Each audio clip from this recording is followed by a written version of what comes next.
Bonjour et bienvenue à une autre prédication de l'Église chrétienne évangélique En Chemin.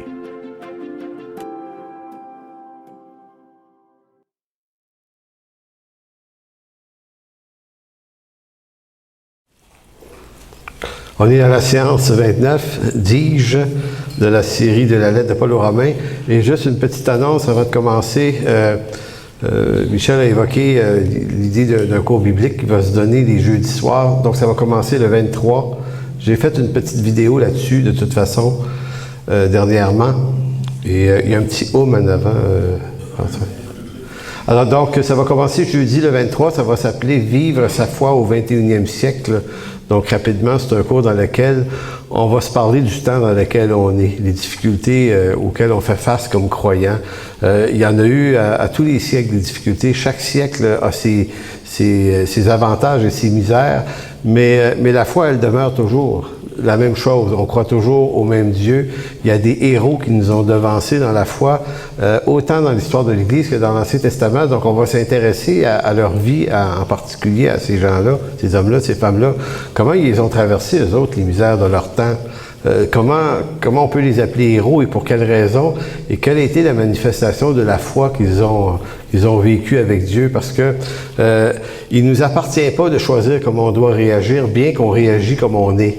Mais la foi nous amène à réagir à la manière des héros de la foi. Donc, si on a la foi, ça nous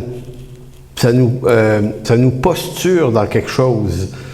Sinon, à quoi bon dire qu'on a la foi si nos réactions sont inverses à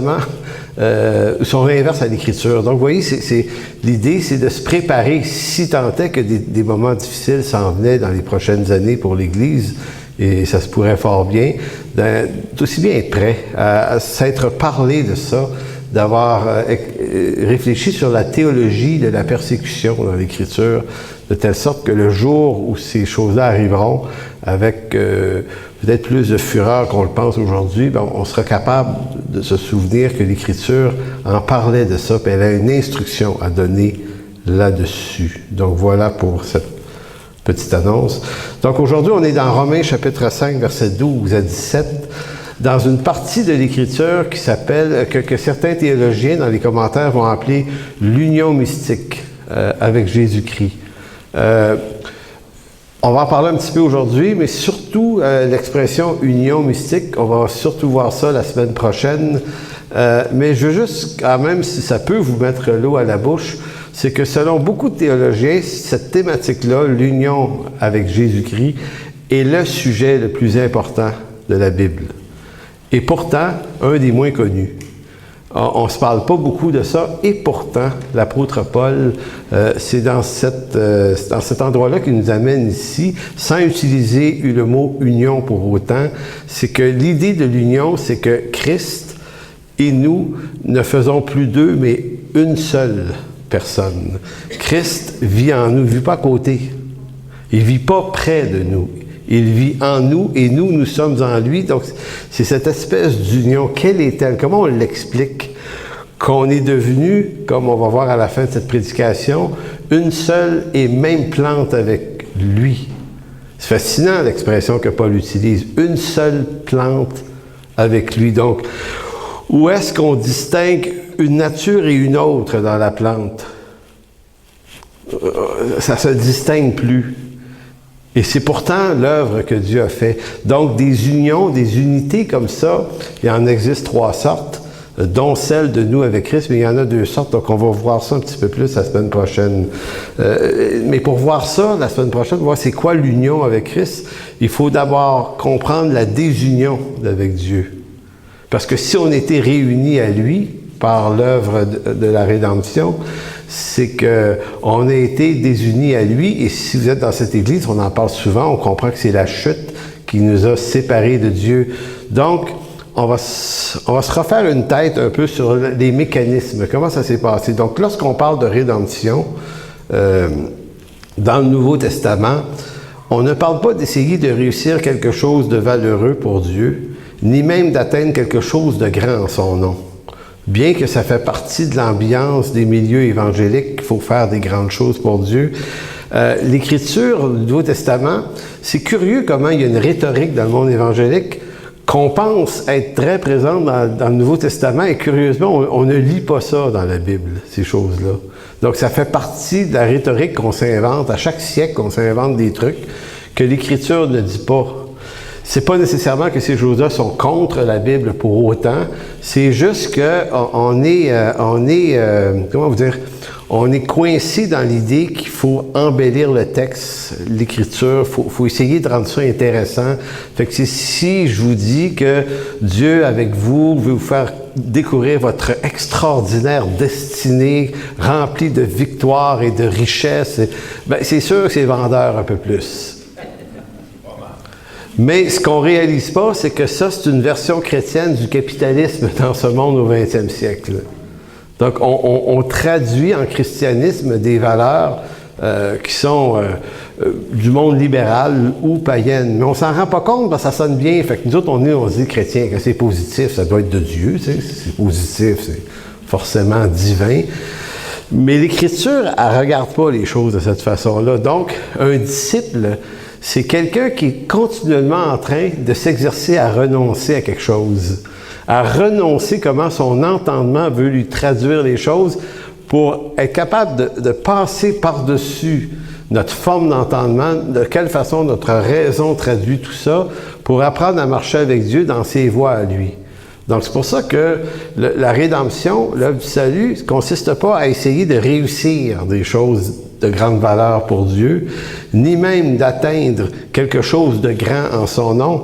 L'Écriture, lorsqu'elle parle de rédemption, parle plutôt de vivre et découvrir les grandes choses que Dieu a fait pour nous.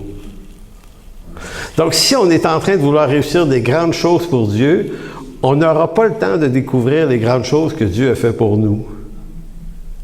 Donc, on va toujours être en train de faire des choses pour gagner la faveur de Dieu à travers les grandes choses, ou gagner la faveur de Dieu, ou gagner la faveur des gens.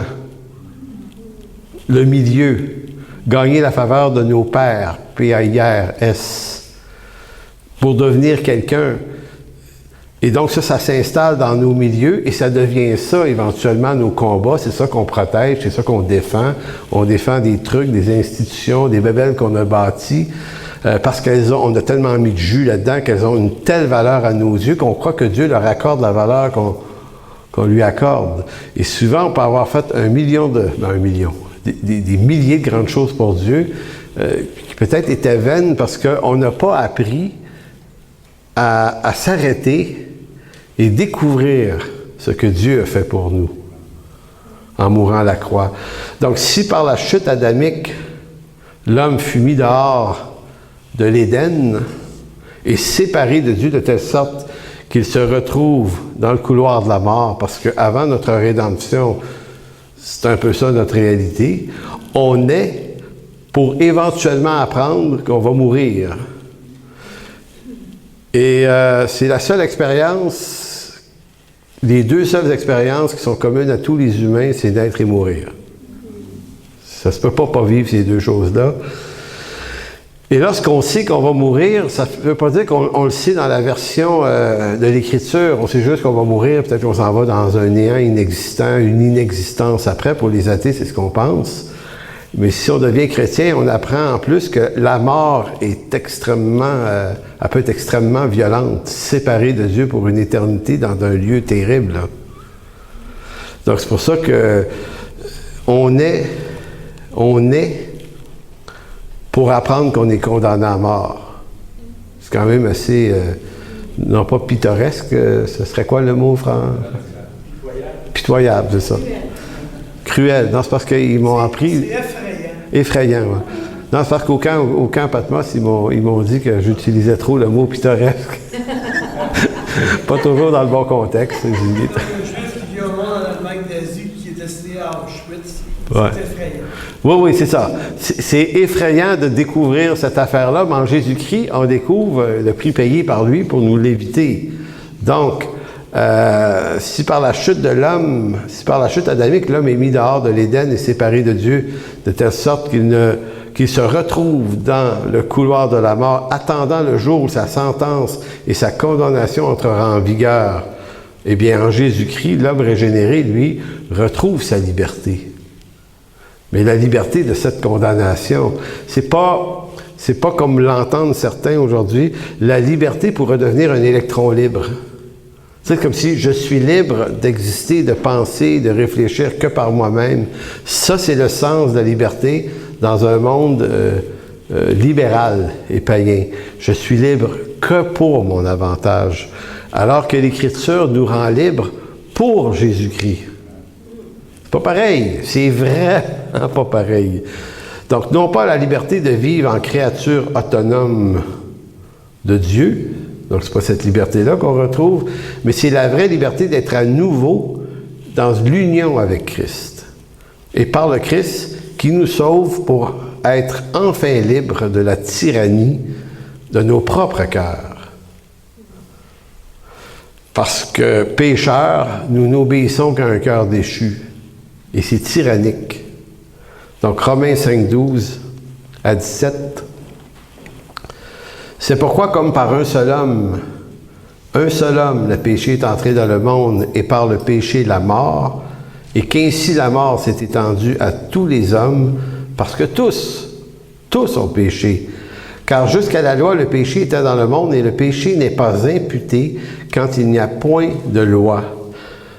Cependant, la mort a régné depuis Adam jusqu'à Moïse, même sur ceux qui n'avaient pas péché par une transgression semblable à celle d'Adam, lequel est la figure de celui qui devait venir. On va lire les 3 autres versets là, juste après, mais commentaire important à mentionner ici, c'est que l'apôtre Paul nous dit que, au fond, pour pouvoir condamner quelqu'un à un crime quelconque, il faut qu'il y ait une loi qui éclaire sa faute, n'est-ce pas, Pierre? Et l'avocat peut confirmer ça. Donc, il faut une législation. Fait que s'il n'y a pas de législation, il y a comme un vide juridique. Donc, sur la base de quoi tu peux condamner quelqu'un d'un crime que la loi définit pas ou éclaire pas? Fait que ce que l'apôtre Paul explique ici, c'est que la loi est venue par Moïse. Donc, c'est à partir du moment où la loi est donnée par Dieu à Moïse qu'on comprend la nature de l'offense qui nous condamne. Donc, mais là, Paul dit, mais malgré ça, ceux qui ont vécu avant Moïse ont vécu dans la mort parce qu'ils sont morts, mais il n'y avait pas de loi qui définissait ou qui éclairait leurs conditions de pécheurs. Mais ils sont morts pareil. Donc, c'est pas parce qu'il n'y avait pas de loi que la condamnation ne s'est pas appliquée. Sinon, aucun de ces gens-là aurait pu subir la mort. Donc, Dieu a fait ainsi que la loi est arrivée à un moment donné, puis elle vient éclairer rétrospectivement pourquoi tous ces gens-là sont morts avant Moïse et pourquoi tous les gens qui meurent après Moïse meurent. Donc, c'est là que la théologie de cet éclairage vient dans l'Écriture et c'est extrêmement important que Paul puisse l'éclairer ici pour qu'on puisse vraiment le comprendre. Maintenant, c'est pour ça qu'il va dire au verset 14, « Cependant, la mort a régné depuis Adam jusqu'à Moïse, même sur ceux qui n'avaient pas péché par une transgression semblable à celle d'Adam, lequel est la figure de celui qui devait venir. » Donc, c'est pas parce qu'on n'a pas mangé d'arbre d'un fruit, le fruit d'un arbre, du bien et du mal, nous-mêmes, on n'a pas fait cette transgression-là, mais puisqu'on est descendant de Adam qui l'a fait, eh bien, son péché est imputé à toute la descendance. Donc, et en ce sens, on a tous péché de toute façon. Et quand on est devenu vivant et on a grandi, on a multiplié la condition de ce péché dans nos vies. Donc, on est mort. Verset 15. « Mais il n'en est pas du don gratuit comme de l'offense, car si par l'offense d'un seul il en est beaucoup qui sont morts, à plus forte raison la grâce de Dieu et le don de la grâce venant d'un seul homme, Jésus-Christ, ont-ils été abondamment répandus sur beaucoup. » Non pas tous, mais beaucoup. Il n'en est pas du don comme de ce qui est arrivé par un seul qui a péché, car c'est après une seule offense que le jugement est devenu condamnation, tandis que le don gratuit devient justification après plusieurs offenses. Si par l'offense d'un seul la mort a régné, par lui seul à plus forte raison, ceux qui reçoivent l'abondance de la grâce et du don de la justice régneront-ils dans la vie par Jésus-Christ, lui seul.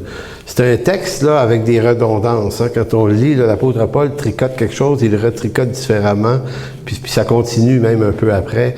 Donc, c'est vraiment un texte qui est vraiment éclairant pour nous faire comprendre la rédemption. Donc, ce que l'apôtre Paul nous explique ici, c'est toute la question que la rédemption, c'est une union avec Jésus-Christ et non pas juste, comme je disais dernièrement, c'est pas juste un phénomène de sauvetage.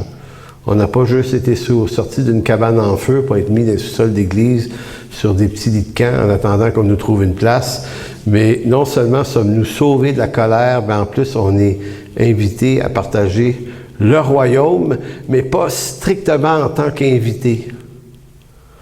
Je pense que le chant que Jean faisait là, au début là, sur le Fils prodigue, quand je t'ai entendu chanter ça, je trouvais que ça rentrait dans l'intelligence de la chose. Si le Père reçoit le Fils, ben c'est justement parce qu'il n'est pas un étranger. Parce qu'il est fils. Il est Fils. Donc, il a déconné, là, mais il est le Fils. Tu ne peux pas faire d'autre chose avec ton Fils que de le recevoir dans ta maison, malgré tout. Et dans sa maison. Dans sa maison. Merci, Guy, encore. Je pensais que tu allais dire « j'ai pas de mérite », c'est comme ça.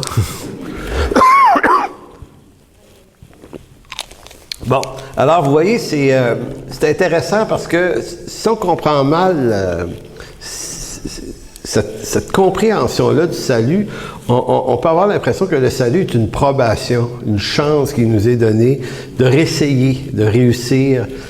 Et bon, ben, si c'était ça, on aurait tous échoué de toute façon. Parce que ça voudrait dire que pour que ça marche, il faudrait que cette fois-ci, tu ne pêches plus, là. Comme si Dieu disait, je te sauve, là. T'en as fait des péchés, là. Là, je te donne une chance, là. Manque-la pas, celle-là, là. Et ça amène des gens à raisonner, comme j'avais entendu un monsieur au Saguenay qui m'avait dit, il dit, moi, je vais me tourner vers Jésus-Christ quand je vais être bien, bien vieux sur mon lit de mourant à l'hôpital, parce qu'il dit, je pourrais plus scraper la patente qu'il va me donner. Tu sais, il va être à moitié mort, je ne peux plus pécher, là, fait qu'il n'y a pas de chance que je le perde. Il m'avait dit ça en joke, évidemment. Mais vous voyez, ça traduit quand même cette idée de comment on peut percevoir la rédemption et le salut et de ne pas comprendre que Dieu ne nous aime pas juste un peu, il nous aime vraiment beaucoup, il nous a donné son Fils, puis maintenant on est en lui, puis tout ce qui arrive au Fils va nous arriver aussi. Donc, tu sais, la seule idée que le salut puisse se perdre a complètement pas de sens avec l'Écriture. Ça fait du sens dans la justice qu'on s'accorde entre nous, les humains. Ici, en bas, ça marche comme ça. On se donne des chances, des deuxièmes chances. Puis on n'a pas le choix, là. On est coincé dans un monde injuste, imparfait, impartial. Fait qu'on est obligé de dealer toujours à des degrés, puis à des chances qu'on donne, puis à des chances qu'on s'essaye. Mais dans le royaume de Dieu, cette justice-là n'existe pas, c'est celle de Christ. Donc, par un seul homme, Paul dit.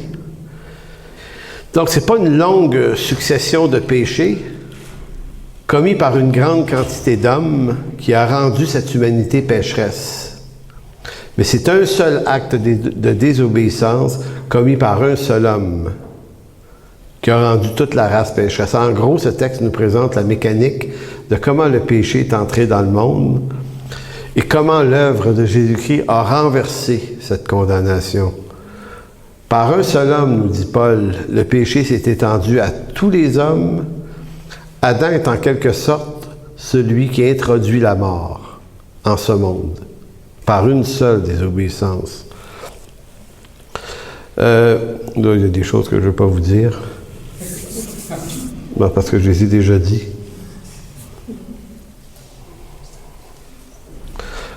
Allons maintenant à répondre. Et là, on rentre dans le point le plus important de cette prédication. On se dit que le péché est entré par Adam dans le monde, que Jésus-Christ nous sauve des conséquences du péché. Maintenant, posons-nous la question, qu'est-ce donc que le péché? Il faut absolument trouver une réponse à ça. Le péché est la transgression de la loi. Oui. C'est manquer le but. Mais Dans notre tradition, je dirais évangélique en particulier, et c'est pas faux, là, mais on est à mi-chemin entre deux, trois affaires. Quand on appelle des gens à la repentance, généralement, on les appelle à se repentir de certains comportements. Ils n'ont pas de la nature pécheresse, ils sont intrinsèquement en eux. Donc, c'est des comportements. En d'autres mots, on veut que les gens se repentent d'avoir fait telle ou telle chose. Donc, on est souvent en train d'adresser la question des péchés, ce qu'on appelle les péchés au pluriel, la quantité. Évidemment, on doit se repentir de ces choses-là, mais si on ne se repent que de ces choses-là, on s'en va nulle part. Parce que l'Écriture nous appelle à se repentir de l'origine, de ce qui fait en sorte que ces actions-là sont là, présentes dans nos vies. C'est un peu comme le fruit de l'esprit ou le fruit de la chair. Le fruit de la chair, c'est des actes, mais ils ont une origine. Donc, si on ne traite pas l'origine, eh bien, les actions vont continuer. De la même manière que Paul nous dira dans Galates chapitre 5 qu'il existe un fruit. Le fruit de l'esprit, l'amour, la paix, ce n'est pas le but de la vie chrétienne. C'est le fruit de la vie chrétienne. C'est une énorme nuance. Donc, si on veut être des personnes qui vivent ce fruit de l'esprit-là, bien, il faut bien comprendre comment il vient, c'est-à-dire par une vie de l'esprit. Mais si on ne voulait, comme chrétiens, juste être des hommes et des femmes qui ne font plus des mauvaises choses et qui ne font que des bonnes choses sans comprendre l'origine de ce qui les amène, ces choses, bien, on tombe dans du légalisme et du moralisme chrétien. Et ça porte aucun fruit. En réalité, si ça amène des fruits, ça amène des fruits de colère, et peut-être que le chant de Jean l'exprimait bien. Le deuxième fils, il fait tout bien, mais ça y amène aucune joie. Il n'est pas dans l'intelligence du pourquoi de la chose. Il est simplement dans une obéissance qui est riche en résultats, mais stérile en compréhension. Fait que lui, quand il voit que son père fait grâce au plus jeune fils, ça n'assure que sa colère. Parce que la loi attire la colère. Donc, qu'est-ce que le péché? Je reprends un texte que j'ai écrit hier sur ma page Facebook qui faisait une annonce pour la prédication d'aujourd'hui. Le péché n'est pas d'abord l'acte immoral que l'homme commet ici et là dans la vie de tous les jours. C'est un peu bizarre de dire ça. On va dire, ben oui, mais c'est des péchés. Ce sont des péchés, mais ce n'est pas ça le péché. Donc le péché, ce n'est pas d'abord un acte immoral qu'un homme commet ici et là dans la vie de tous les jours, l'homme ou la femme. C'est selon. La force du péché repose plutôt sur la séduction qui maintient l'homme dans l'arrogance, qui l'amène à penser qu'il est autonome et qu'il possède la vie en lui-même. Qu'il est une créature libre de croire et penser ce que bon lui semble, n'ayant de compte à rendre à personne sinon qu'à lui-même. C'est ça le péché. Et dans ça, il ne peut y avoir aucun acte immoral mauvais particulier. C'est l'homme qui croit que sa vie à lui appartient. Il est autonome. C'est l'homme qui, dans son arrogance, est absolument inconscient que le souffle de sa bouche est maintenu par Dieu malgré sa rébellion. Notre vie, là, physique, là, ne se soutient pas elle-même. Ça, c'est notre illusion. Elle est tenue par Dieu. Chaque souffle de notre bouche est fait par la volonté de Dieu. Nous existons par Dieu. En dehors de Christ, il n'existe rien. Il est l'alpha, il est l'oméga. Avant lui, il n'y a rien. Après lui, il n'y a rien. Au-dessus de lui, il n'y a rien. Il est la réalité. Mais nous, on est convaincus, et même comme croyants, on est convaincus qu'on est créé, puis on a le moteur de la vie en nous-mêmes. On est autonome. C'est ça que ça veut dire être autonome. Je fais ce que je veux. Puis même pour beaucoup de croyants, cette question-là n'est pas claire. Alors que les gens de ce monde, eux autres, légalement, les amènent à penser qu'ils ont plein de droits. Puis ils revendiquent des choses, puis ils sont libres de penser comme ils veulent, de faire ce qu'ils veulent de leur corps, fût-il le changer en homme, le changer en femme ou le changer en quelque chose entre les deux. C'est comme, je suis tellement le Dieu de ce corps que j'en fais ce que je veux. C'est une arrogance devant Dieu. Et il faut juste comprendre que Dieu, cette chose, cette arrogance-là, il la patiente. Il la patiente. Il est patient, nous dit Paul. C'est pas rien, la rébellion devant Dieu. C'est pour ça que c'est quelque chose à toujours traiter dans nos cœurs, la rébellion. Parce que la rébellion est aussi responsable de la chute. La rébellion contre Dieu, j'entends. Donc, le péché soumet l'homme à la tyrannie de son propre cœur en lui suggérant de rester son propre Dieu. Même devenu chrétien, l'homme porte en lui cette inclinaison à courber l'Écriture pour qu'elle entre dans sa conception de la vie chrétienne. On fait ça, là. On veut que l'Écriture dise quelque chose. Elle dit quelque chose, mais nous autres, on veut qu'elle dise... On twiste ça un peu. Faut que ça veuille dire ce que j'ai envie d'entendre. Et ça, on a tous ça, ce problème-là. Là, c'est ultra présent. Ça nous domine. Donc, qu'est-ce que la marche avec Dieu? Sinon, la décision qu'on prend d'être toujours en train de renoncer à quelque chose de nous, mourir à soi, pour apprendre à réfléchir avec Dieu sur les choses. Parce que ses voies ne sont pas les nôtres, parce que ses pensées ne sont pas les nôtres, si on ne se rend pas conscient de ce problème-là qui nous habite, eh bien, on va passer toujours une vie chrétienne en n'étant jamais vraiment sur la ligne. Et je ne suis pas en train de vous dire qu'il faut être absolument sur la ligne, jamais se tromper. Là. Je ne sais pas d'amener ça dans une rigueur impossible. Je veux juste dire que c'est marcher avec Dieu, c'est d'apprendre à l'entendre lui. Notre combat ici-bas n'est pas de maîtriser, nous, l'Écriture, mais d'être maîtrisé par l'Écriture. Il y a toujours ce bon vieux passage de Job, et c'est dans Job 23, 11. C'est venant de la bouche de Job et sachant ce que Job a dû traverser, là, ça ajoute une valeur à cette déclaration-là. Parce que Job, c'est pas un gars qui va... Ça va pas bien, là, pas dans un château entouré de richesses, là. Puis, tu sais, on peut faire des affirmations, là, que ça va bien, puis oui, c'est comme si on maîtrisait l'idée. Mais Job va faire cette déclaration-là dans les pires moments de sa vie. Il va dire, « Mon pied s'est attaché à ses pas et j'ai gardé sa voie. Je ne m'en suis point détourné. »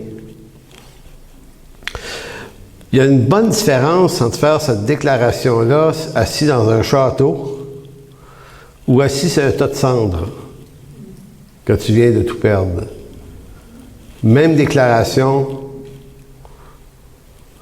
mais tellement pas la même profondeur. Il dit, « Je n'ai pas abandonné les commandements de ses lèvres et j'ai fait plier ma volonté aux paroles de sa bouche. » Et le verbe « plier », là, ici, il y a quelque chose, là. En d'autres mots, là, il y avait de la rigidité, il y avait de la résistance. Encore là, assis dans un salon, riche, c'est le fun à dire, c'est juste le fun à dire. Assis sur un tas de cendres, c'est une autre histoire, là, parce que ça signifie que cet homme-là est en train de lutter dans sa tête. La tentation d'abandonner l'idée d'une souveraineté de Dieu qui permet la situation est grande. Hein, c'est comme si c'est beau la souveraineté de Dieu, jusqu'à temps qu'il nous arrive des emmerdes. Là, on se dit, OK, mais là, et là, j'entends des chrétiens des fois dire, OK, je suis chrétien, mais je ne suis pas crétin, tu sais. Je peux raisonner par moi-même, je peux comprendre. Tu dis, attends une minute. Si c'est ça la porte qui s'ouvre dans ta tête, tu devrais avoir peur de toi-même, vraiment. Parce que le défi dans la misère, c'est de rester attaché à cette idée que si la chose m'arrive, la raison au-dessus de toutes les raisons pour lesquelles la chose m'arrive, c'est parce que Dieu l'a voulu. Et là, je suis obligé, ou Job est obligé de se dire, OK, ça n'a pas de bon sens ce qui se passe, mais il faut que je me batte pour rester convaincu que c'est Dieu qui l'a voulu ainsi. Donc, il faut que je fasse plier ma volonté. Ma volonté qui serait de tout sacrer ça là. Puis de redevenir, de retourner dans mon autonomie avec Dieu, c'est-à-dire ma séparation avec lui. Dieu dit ça, la parole de Dieu dit ça, mais moi je dis ça. Maintenant, quand je vous dis la parole de Dieu dit ça, moi je dis ça, c'est ça le péché. Ça, c'est le péché dans sa plus haute dangerosité. Pas pour rien que le Seigneur disait, les prostituées puis les voleurs vont vous devancer dans le royaume de Dieu, parce que quand tu l'as scrappé ta vie, tu n'as plus de justice propre pour essayer de faire accroire ta réussite. Fait que tu es un peu plus humble, ou beaucoup plus humble. Donc l'homme défend ce qui lui semble bon, se considérant comme l'unique propriétaire de sa vie. L'homme croit pouvoir en disposer comme bon lui semble au nom de ses libertés individuelles. Liberté, droit et liberté individuelle, il y en a beaucoup de questions en ce moment, même chez les chrétiens qui veulent se défendre contre le gouvernement, mais qui ne comprennent pas que lorsqu'ils invoquent liberté et droit individuel, ils invoquent un concept païen. Ça fait partie des valeurs libérales. Je ne suis pas en train de vous dire que c'est pas le fun d'avoir des droits et libertés, on en profite, tant mieux, mais je suis en train de vous dire que tu ne peux pas faire un amalgame de ça et l'Écriture. Ça ne se marie pas. L'Écriture n'adhère jamais à cette idée de droits et libertés individuelles. Elle adhère à l'idée que Dieu est souverain, puis il va t'arriver tout ce que Dieu a prévu d'avance selon son dessein. Et là, tu dis, OK, ça veut dire quoi? Ça veut dire qu'on a tout faux quand on se lance dans des batailles et qu'on récupère des valeurs libérales au nom de Jésus-Christ. Et là, tu dis, OK, il y a une absence d'intelligence théologique monumentale chez les chrétiens. On mélange tout. Pourquoi on le fait? Ben parce qu'on n'est pas prêt. On n'est pas prêt à affronter notre temps et ses misères et ses difficultés. On n'est pas capable de réfléchir là-dessus. Parce qu'on est probablement maintenu dans une forme d'autonomie. On marche avec Dieu, mais on s'est habitué à vivre ça comme on le veut. Donc, on vit avec, c'est fou, on marche avec Jésus-Christ dans le péché. Je ne sais pas si ça fait du sens. Je ne sais pas si vous la comprenez. Alors qu'on n'est pas en train de dire, non, je ne dois pas adhérer à ce que je suis naturellement pour me faire réfléchir avec Dieu. Si je fais ça, je me perds. Mais je me perds en bon chrétien. Va à l'église pareil, donne ma dîme, fais les prières qu'il faut, puis les patentes qu'il faut, puis tout. À la vue, tout est bien correct. J'étais un chrétien, né de nouveau, étampé, tout. Je peux être complètement off dans ma tête. Complètement à côté. Mais ça paraît pas. Et les pasteurs, ils en veulent du monde de même. C'est bon du monde de même, ça aide ton église. Puis, donc, vous comprenez l'idée. Donc, on est en train de se dire, marcher avec Dieu, là, c'est pas compliqué. C'est nous qui compliquons ça. C'est comme si le Seigneur nous dit, regarde, tu vas juste faire une affaire de ta marche avec moi, tu vas juste faire une chose bien simple. Écoute-moi. Et c'est pas ce que Dieu avait dit à Israël au début de la loi, qui était le Shema Israël. Israël, l'Éternel, ton Dieu, le seul Non, arrête là, juste là. Le Shema Israël. Écoute. Écoute. Tu sais, c'était ça. Écoute. Fais juste écouter. C'est fou, mais c'est ça qu'on ne sait pas faire. Nous, on écoute, on entend, puis on réinterprète. On s'en fait une intelligence de ça. Puis il devait vouloir dire ça. Puis, donc, se considérant comme l'unique propriétaire de sa vie, l'homme croit pouvoir en disposer comme bon lui semble au nom des libertés individuelles, entre parenthèses, valeurs libérales, seul guide de sa raison, là où toutes ses passions le conduiront. Donc, au nom de ses libertés, moi je décide de mon appel. C'est incroyable, là. Je décide de mes rêves que je veux atteindre. Puis là, je dis au Seigneur, là, regarde, moi je marche avec toi, là, moi j'ai tel rêve dans ma vie, là, amène-moi là. C'est fou. En résumé, le péché entraîne l'homme à n'obéir qu'à lui-même, au mépris de son Créateur dont il préfère ignorer l'existence. Ça, c'est pour les incroyants, évidemment. Pour ce qui est des actes d'immoralité, que sont-ils sinon le fruit qui proviennent de cet égarement? Et non, il n'en est pas la cause, tout à fait. Donc, les actes pécheurs, les péchés, sont le fruit d'un arbre. L'arbre de la connaissance du bien et du mal, où l'homme a décidé d'être son propre Dieu. Et c'est pas parce qu'on est croyant qu'on a renoncé à ce petit Dieu qui est en nous. Parce qu'on est coincé avec ça, là. Puis là, je suis surtout pas en train de vous dire que le bon chrétien, c'est lui qui a réussi à vaincre cette affaire-là, cette bébête-là dans sa vie. Puis les mauvais chrétiens, c'est ceux qui n'y arrivent pas. Ça serait trop facile à dire. Ça serait trop de manipulation. On ne veut pas manipuler les gens. Ce qu'on veut dire ici, c'est que c'est pas évident pour tout le monde. Moi, le premier. C'est tout le temps là. Donc, marcher par la foi, c'est d'avoir une réflexion allumée. Comprendre dans quoi on met nos pieds des fois, puis comprendre d'où vient quelque chose qu'on pense. Puis essayer de... Pas devenir des obsédés à moitié fous de ça, mais d'être en train d'exercer ce muscle-là. Sinon, on suit la foule, même chrétienne. La foule chrétienne pense ça, ça doit être ça qu'il faut penser. Et j'aime toujours, à ce moment-ci, lorsque je parle de foule, citer Søren Kierkegaard qui avait dit un jour « La foule, c'est le mensonge ».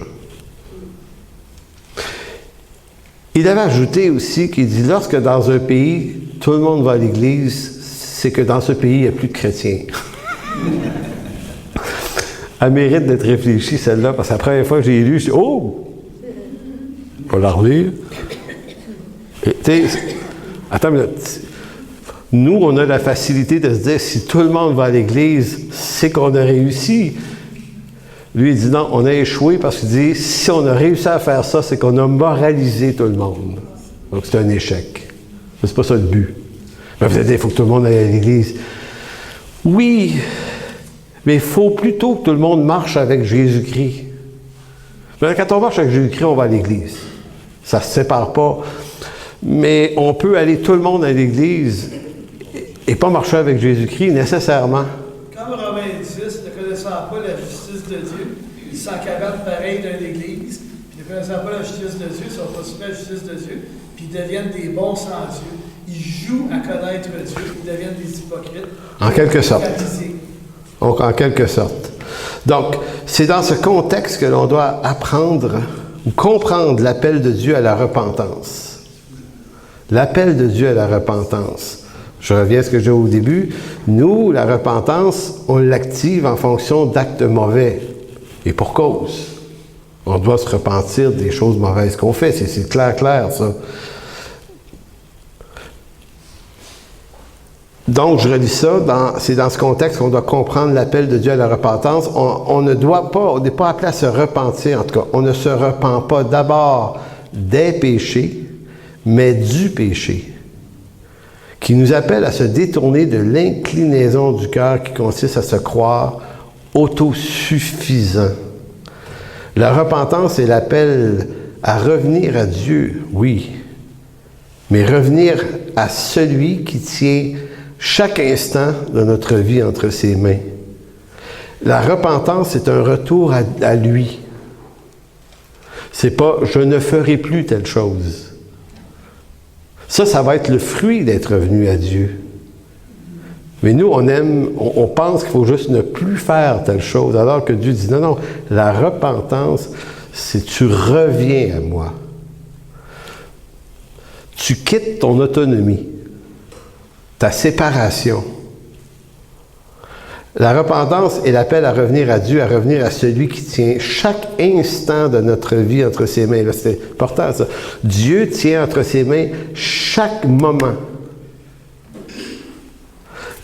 En d'autres mots, ça vient contredire l'idée qu'on s'appartient à nous-mêmes, qu'on est autonome, qu'on est un électron libre, qu'on possède la vie en nous-mêmes.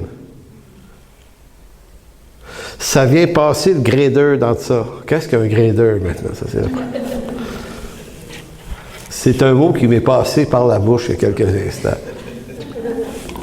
Non, un grader, c'est par Gaspésie, d'où je viens.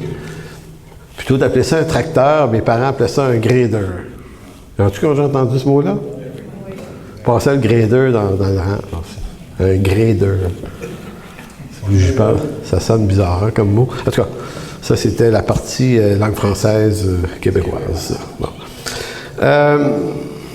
Se repentir, c'est quitter son autonomie, c'est renoncer à cette partie de ce moi égaré qui croit au mensonge qu'il est un Dieu pour lui-même. Maintenant, il n'y a personne qui va dire non, personne ne croit pas ça, qu'on est un Dieu pour nous-mêmes. On ne dira jamais qu'on croit ça, on se comporte comme ça pareil. Qu'est-ce que c'est un Dieu dans le contexte de la chute? Un Dieu, c'est quelqu'un qui a le droit exclusif de définir qu'est-ce qui est bien, qu'est-ce qui est mal. C'est celui qui possède de toute éternité le droit de dire voici ce qui est bien, voici ce qui est mal. Maintenant, quand Adam a tombé, le malin lui avait dit si tu manges de l'arbre, tu vas pouvoir de toi-même déterminer ce qui est bien et ce qui est mal. Comme Dieu. Donc tu vas être comme Dieu, mais séparé de lui. Mauvais deal, ça, Adam a passé à côté, mais vous voyez un petit peu l'idée. Donc, sinon l'Évangile, et là on dit, si c'est pas ça la repentance, c'est-à-dire revenir à Dieu dans un renoncement à notre autonomie, bien si c'est pas ça, bien l'Évangile et la repentance ne seront rien de plus qu'un discours moralisateur visant le changement du comportement moral sans changer la nature du problème qui consiste à venir tuer ce Dieu que nous croyons être. Revenir à Dieu, et là on entre dans l'idée de l'union avec Christ. L'Évangile, la repentance, c'est être réuni à Christ. C'est être réuni à lui nouvellement. Donc la conversion à Jésus-Christ marque la fin de l'illusion. Parce que l'illusion, l'idée qu'on est autonome, qu'on est séparé, qu'on est un électron libre, c'était faux. C'est une illusion. C'est vraiment juste une illusion. C'est ce que le péché produit. Il nous sépare de Dieu, puis il nous donne l'impression qu'on est autonome, qu'on vit par nous-mêmes, donc on fait ce qu'on veut. La conversion à Jésus-Christ marque la fin de cette illusion, ou la fin de l'illusion de l'autonomie d'avec Dieu, pour redécouvrir que la vie en dehors de Christ n'existait pas. Elle était une illusion. Le salut est présence de Christ en nous par l'union de sa vie en la nôtre. Puisque nous avons été créés pour Dieu, ou on pourrait dire en lui, par lui et pour lui, là, la formule. Donc c'est quand même une formule assez prenante. Là. Par lui, pour lui, en lui. En d'autres mots, t'es racheté pour devenir libre de revivre ça avec lui. Et non pas libre de pouvoir vivre ce que tu veux si ça te tente avec lui des fois non.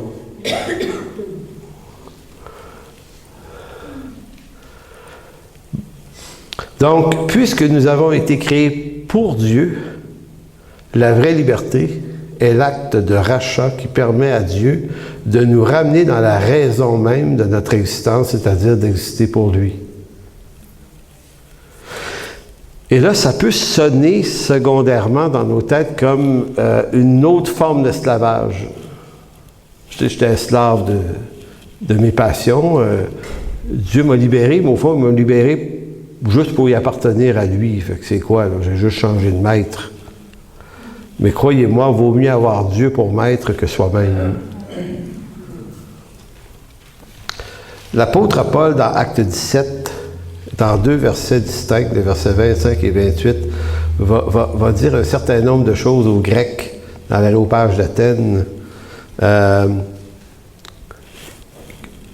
Idée que certains penseurs grecs avaient quand même réfléchi, il y avait du monde brillant là-dedans. Là. Il va leur dire, verset 25, c'est Dieu qui donne à tous la vie, la respiration et toutes choses. Dieu donne la vie, la respiration. Donc, attendez, là, c'est pas juste, il te donne la vie puis tu existes par toi-même. Là. Non, ta vie est tenue par sa volonté que tu respires. Donc, même quand tu es en complète rébellion contre lui, tu existes parce qu'il décide qu'il y a des prochaines respirations. Au verset 28, il dit « Car en lui, nous avons la vie, le mouvement et l'être. » La vie, le mouvement et l'être. Écoutez, il n'existe rien d'autre à avoir que ça. On bouge, on a le mouvement parce qu'il le veut, et l'être, c'est-à-dire l'existence, notre existence est en lui. Maintenant, quand il y a eu la faute, le péché en Éden, l'homme a été spirituellement séparé de Dieu, mais zoologiquement, Dieu le maintient en vie quand même par sa volonté. Parce que sinon, on aurait cessé d'exister. Donc Dieu nous a artificiellement maintenus en vie. Il nous maintient la vie, le mouvement et l'être pour une raison. Rencontrer son Fils qui va restaurer notre réalité spirituelle avec lui, qui consiste à redécouvrir qu'on a en lui la vie, le mouvement et l'être et qu'on n'existe pas par nous-mêmes. En Jésus-Christ, nous redevenons des hommes normaux qui sont renouvelés à l'idée que leur vie ne leur avait jamais appartenu. Elle était propriété de Dieu. En Jésus-Christ, l'homme redevient un homme selon le dessein éternel de celui qui appelle à cette vie en lui. C'est quand même assez fascinant, tout ça. C'est un sujet de redécouvrir, de découvrir qu'on a en lui le mouvement, la vie et l'être. C'est un sujet que, bon, j'ai lu souvent le livre des Actes. Ça fait juste quelques années que ça m'interpelle. On dirait que c'était des mots, ça, qui sonnaient rien dans ma tête. Et là, jusqu'à un jour où je me dis, mais c'est fort, là, ce qu'il est en train de dire là. J'existe parce qu'il veut. C'est tout. Et me sauver, c'est me rendre conscient que j'existe parce qu'il le veut. C'est de me refaire découvrir cette réalité qui m'avait échappé par le péché, et le péché avait créé l'illusion que j'existais par moi tout seul. Et Dieu dit, non, tu existes parce que je veux. Et là, je te sauve, puis je te ramène à moi. OK? Donc, revenir à Dieu, c'est notre union avec Christ. Et là, je reviens sur cette idée qu'on va développer plus la semaine prochaine. L'union, c'est quand il est dit que Dieu nous ramène à lui, ça ne veut pas dire qu'il nous amène à côté de lui ou qu'il nous amène dans ses affaires à lui seulement, il nous ramène en lui. Je lisais un commentaire, je ne sais pas si vous connaissez Arthur Pink, le commentateur Arthur Pink, ça vous dit quelque chose? C'est vraiment un grand commentateur qui, lui, dit c'est un mystère extraordinaire. Il dit, c'est une des doctrines, il dit, probablement la plus importante de toute la Bible, c'est l'union avec Christ, parce qu'il dit, c'est ça le but final qui était voulu par Dieu, de nous unir à lui. Donc, c'est-à-dire la fin, notre union avec Christ, c'est la fin de notre autonomie pour découvrir que la vie en dehors de Christ n'existait pas. C'est découvrir que le salut n'est pas une nouvelle vie séparée de celle de Christ. Elle est présence de Christ en nous pour l'éternité. Et là, vous ne pourrez plus vous soustraire à ça. C'est la prise de conscience d'un mystère caché et révélé maintenant à tous les saints dans Colossiens chapitre 1, 27. 26 en fait, Colossiens 1, 26, Paul dira « Le mystère caché de tout temps et dans tous les âges, mais révélé maintenant à ses saints. » C'est un mystère. À qui Dieu a voulu faire connaître quelle est la glorieuse richesse de ce mystère, qu'est-ce que c'est? Parmi les païens, il dit savoir Christ à côté de nous. En nous. Voyez-vous, des fois, on lit l'Écriture, on lit des trucs phénoménaux de même, puis ça, petite lecture matinale, entre deux gorgées de café, puis on ne comprend pas ce qu'on vient de lire là, mais Paul est en train de dire, il y a une affaire, là. Il dit, c'est un mystère caché de tout temps, de tout âge, et révélé à ses saints dans cette nouvelle alliance qui est l'Église. C'est pas juste qu'il vous sort d'une maison en feu, puis il va vous arranger quelque chose. Là, pour ça. Non, il vous a mis en lui l'espérance de la gloire. Partagez cette même gloire qui est la sienne. Donc, nous ne sommes plus proches, nous ne sommes pas proches de Christ. Nous sommes unis au Christ. D'où ce mystère que comment s'opère cette union de ces deux choses qui est moi et Christ. Et le mystère est d'autant plus grand que dans ce corps de mort, je suis toujours un pécheur, mais que Christ m'habite quand même complètement. Mais ce qui est clair, c'est que de sa nature à lui ou de la mienne, celle qui va l'emporter, c'est la sienne par ma mort, à cause de sa mort. Donc, un jour, je paraîtrai avec lui dans la gloire et je serai tel qu'il est. Non pas Christ quelque part tout près de moi, mais Christ en moi et moi en lui. Dernier passage, Romains 6, verset 5. Si nous sommes devenus une même plante, si nous sommes devenus une même plante par la conformité en sa mort, nous le serons aussi par la conformité en sa résurrection. Donc, une même plante. Et c'est là que certains théologiens vont dire c'est difficile à expliquer parce que il nous fait être de la même chose que lui. Puis quand Paul utilise cette expression, une même plante, il y a quoi dans la plante? Un tronc, des cellules, des feuilles, mais tout ça, ça se tient ensemble. C'est qu'on est quoi, nous autres, dans la plante? Puis il est quoi, lui, dans la plante? Bien, on ne peut pas le séparer, on ne peut pas se séparer de lui. Donc, on est comme mélangé. C'est comme si vous prenez de la plastine bleue et de la plastine rouge, puis vous la... jusqu'à temps qu'elle soit ni rouge ni bleue, puis qu'elle devienne une autre couleur, puis t'es où, là-dedans, là, toi? Ben, c'est ça que Pink et d'autres commentateurs vont dire, c'est extrêmement puissant comme révélation, puis comme compréhension. Donc, nous sommes devenus une même plante, et le mot symphutos, ça après même le mot grec, symphutos veut dire congénital, c'est le mot plante, une même plante. Donc, quelque chose de congénital, inné entre nous et lui. Donc, si on l'est dans sa mort, il y a 2000 ans, ben, il dit, nous le serons aussi par la conformité en sa résurrection.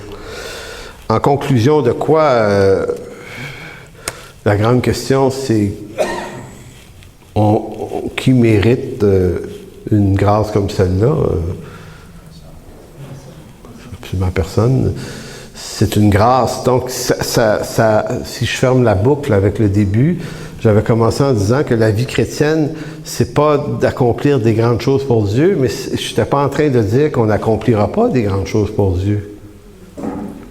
Ça veut dire que c'est pas d'abord ce phénomène-là d'accomplir des choses pour Dieu pour se rendre fameux d'une façon ou d'une autre. C'était de comprendre ce que Dieu a accompli pour nous. Et là, on vient de voir quelque chose que Dieu a accompli pour nous. Il a fait de nous une même plante avec lui. Fait qu'à mesure qu'on se fonde, qu'on s'approfondit dans la compréhension de ce que Dieu fait de nous, on comprend de mieux en mieux que c'est de son œuvre dont il s'agit en nous. Et grandir en maturité, c'est pas grandir en quantité de patentes qu'on fait mieux, là. C'est grandir dans une riche compréhension de ça, de telle sorte que peut-être qu'on va faire moins de choses, mais peut-être qu'elles vont être faites dans une perspective qui est plus proche de ses desseins ou de son dessein éternel pour nous et notre milieu. Bref, on peut en parler pendant des heures. Jean, tu veux revenir? Oui. Alors, Seigneur, on veut te dire merci pour cette parole aujourd'hui. Cette parole qui n'est pas en fin de compte, c'est pas ma parole, c'est ta parole, c'est cette écriture qui nous a été donnée en héritage. Et Seigneur, que ça puisse devenir esprit et vie en nous. Pas juste une connaissance de plus, ce qui est déjà pas mal, mais aussi, Seigneur, une nouvelle vitalité en nous. Apprendre à contempler cette grâce et cette bonté, cet amour que tu as pour nous, parce que tu nous fais participer à quelque chose qui fait que même si on est sauvé depuis 40 ans, des fois c'est 30 ans, 35 ans, 40 ans plus tard, qu'on commence à comprendre ce que tu as vraiment fait. On a marché peut-être dans toutes sortes de brouillards, puis des fois des bons éclairages de toi, Seigneur. Ça a été ça, notre vie, ça a été correct. Ta grâce et ta bonté nous accompagnent toujours, mais Seigneur, fais-nous découvrir encore plus loin cette volonté que tu as pour nous, de te faire vraiment connaître, de te révéler dans nos cœurs. Merci, mon Dieu. Amen.